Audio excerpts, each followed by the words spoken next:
1, 2, 1, 2. Okay. I'm gonna go show you guys my run. Yes, voilà.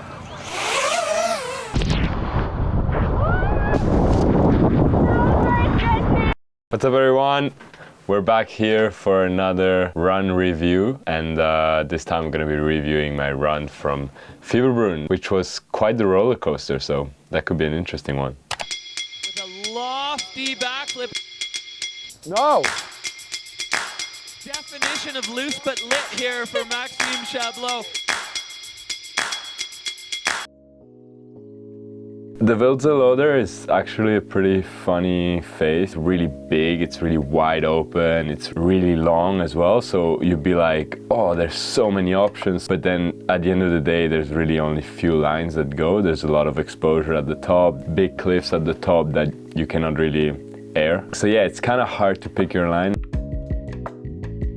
I really didn't like this face at first, just because it was really hard to like pick a line, and last year trying to do something completely different to the others just made me get last.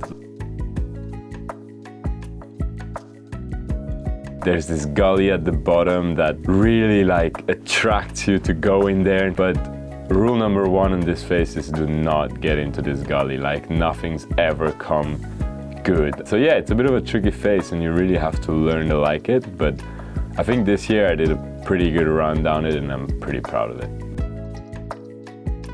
I kind of got to Fieberbrunn with a pretty straight mind towards doing the same thing I did last year, just because I kind of had open business with this line. I hadn't landed it clean, so do it and do it perfect was the goal. So I didn't put too much effort or time into the face check. I just kind of knew what I wanted to do and I knew how it looked, and I just looked at the pictures, make sure that the takeoffs were working, and that was pretty much it. So I knew that I knew the line I was going to ski, and I wasn't going to have any surprises come at me.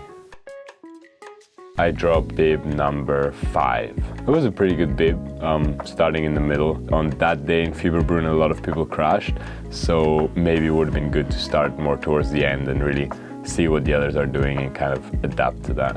Okay. I'm gonna go show you guys my run. Okay.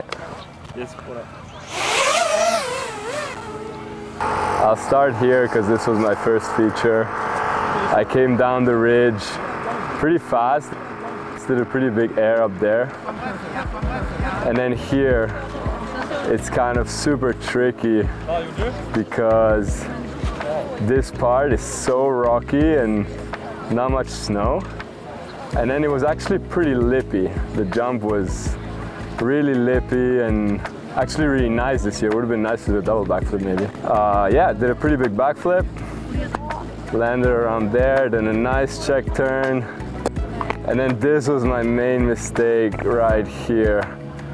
That just had way too much powder on it. Got hung up and couldn't do the 360. Made a bit of a bomb hole right here. Then kept going down the ridge. Kind of got stuck on that ridge, actually, not sure why. Maybe because of those trees. I think this is actually my track that you see right here in front. Going down the trees, aired back into the couloir, little air, and then down the couloir. And then this is where the 720 hit was. Yeah, it looks different now than when I jumped it, but I took it kind of low, probably like that, 7'd it, landed it, perfect, and then just straight over to the other side, and then quick turn, backied that jump, which was kind of sketchy because it was pretty flat. And then here, just full speed and actually punched through this tree right here. That was pretty scary. Quite excited to see the GoPro footage. But yeah, basically took that line here and then landed and then just straight line all the way to the finish.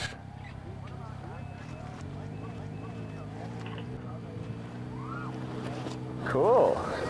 Little FPV flight. Been a while.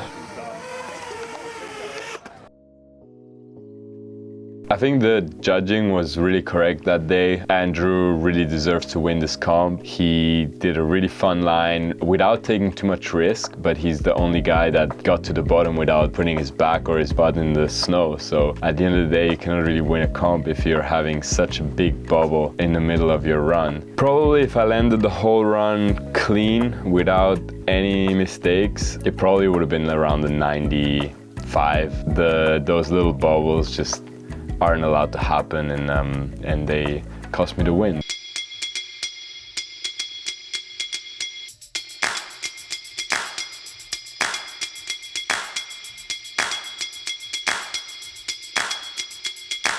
If you have any questions, let me know in the comments, and I'll hope to be able to answer them as good as I can.